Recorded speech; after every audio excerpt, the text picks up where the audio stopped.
ભગવાન નારાયણે ચતુશ્લોકી ભાગવતનો ઉપદેશ નારદ મુનિને બ્રહ્માજીને કર્યો અને બ્રહ્માજીએ નારદ મુનિને કર્યો. નારદ મુનિએ આપણે ગઈકાલના પ્રસંગમાં સાંભળ્યું કે વ્યાસજીના આશ્રમમાં જઈને આ ચતુશ્લોકી ભાગવત સંભળાવી. એ 4 શ્લોકોના 18,000 શ્લોક વ્યાસજીએ વિસ્તાર કર્યા. પણ ભગવાન આ જગતમાં કેવી રીતના હતો, કેવી રીતના છે,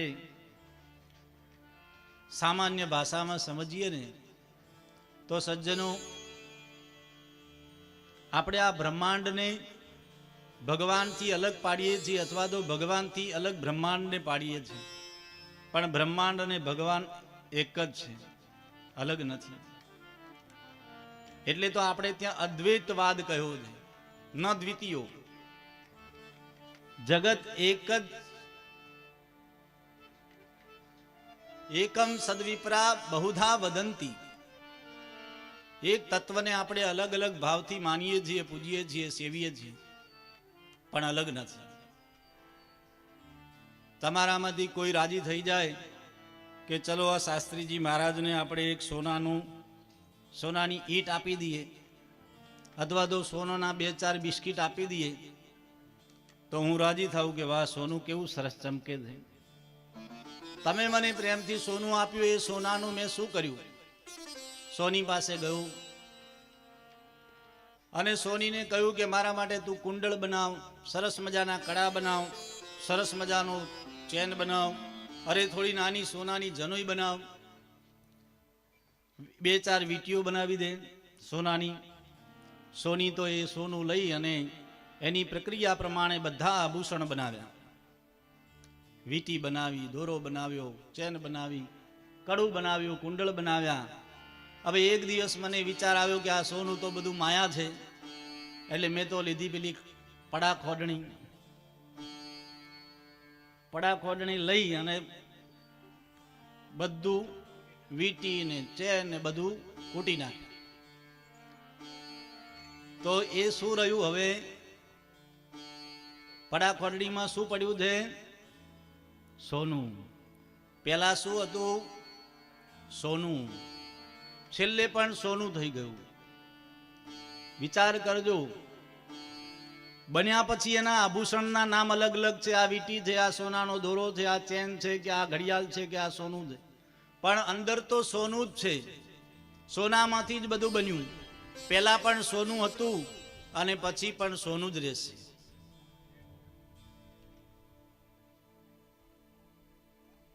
ચાલો એના કરતા થોડા નીચે જઈએ. માટીનો ઘડો શેમાંથી બને? માટીમાંથી જ બને. પણ માટીનો ઘડો બનવા માટે કેટલી પ્રક્રિયા ચાલે? પેલો ગધેડા વાળો માટી લઈ આવે, ગધેડા ઉપર નાખીને કુંભાર પાસે લાવે, કુંભાર એ ચકડા પેલો કેટલો એ માટીને રગદોળે તૈયાર કરે માટલું બનાવવા માટે, ઘડો બનાવવા માટે. પછી એનો ચરખો ફરતો હોય ને એટલું સરસ ઘડો બનતો હોય, આમ જોવાની મજા આવે. આમ હાથ મૂકે અને ડિઝાઇન પડતી જાય, આંગળી મૂકે અને એનો આરો બનતો જાય.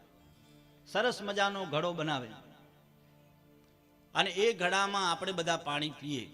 એ માટલામાં આપણે પાણી પીએ. પણ એક દિવસ આપણે એ માટલું જ્યારે ફૂટી જાય તો પાછું શું થઈ જાય? શેમાંથી બન્યું તું માટલું? પાછું માટી જ થઈ ગયું.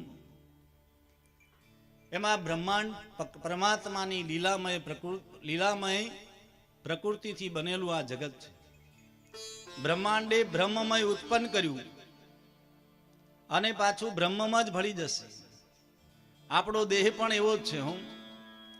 5 તત્વોથી બન્યો છે. ભગવાને આ બ્રહ્માંડ પણ 5 તત્વોથી બનાવ્યું છે.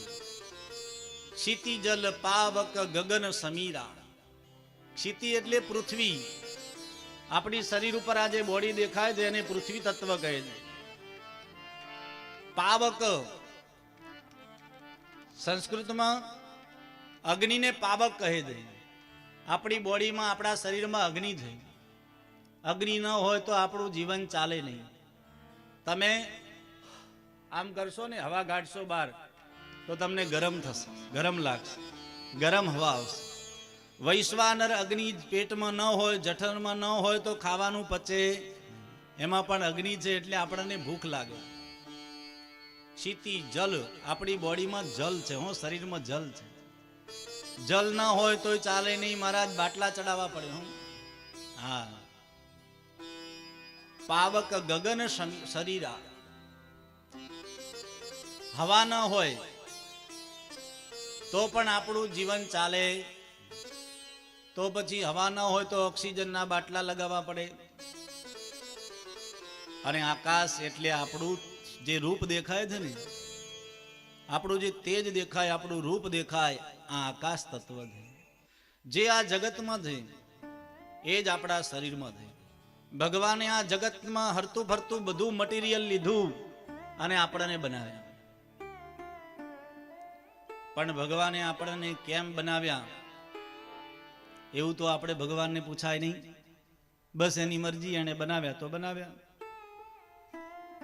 दुनिया बनाने वाले तेरे मन में क्या है समाई, तूने दुनिया काहे को बनाई. ભગવાને દુનિયા બનાવી એ નહીં, પણ ભગવાને દુનિયા કેવી બનાવી એ તમે જુઓ. અરે ભગવાને આ સૃષ્ટિ કેટલી સુંદર બનાવી છે.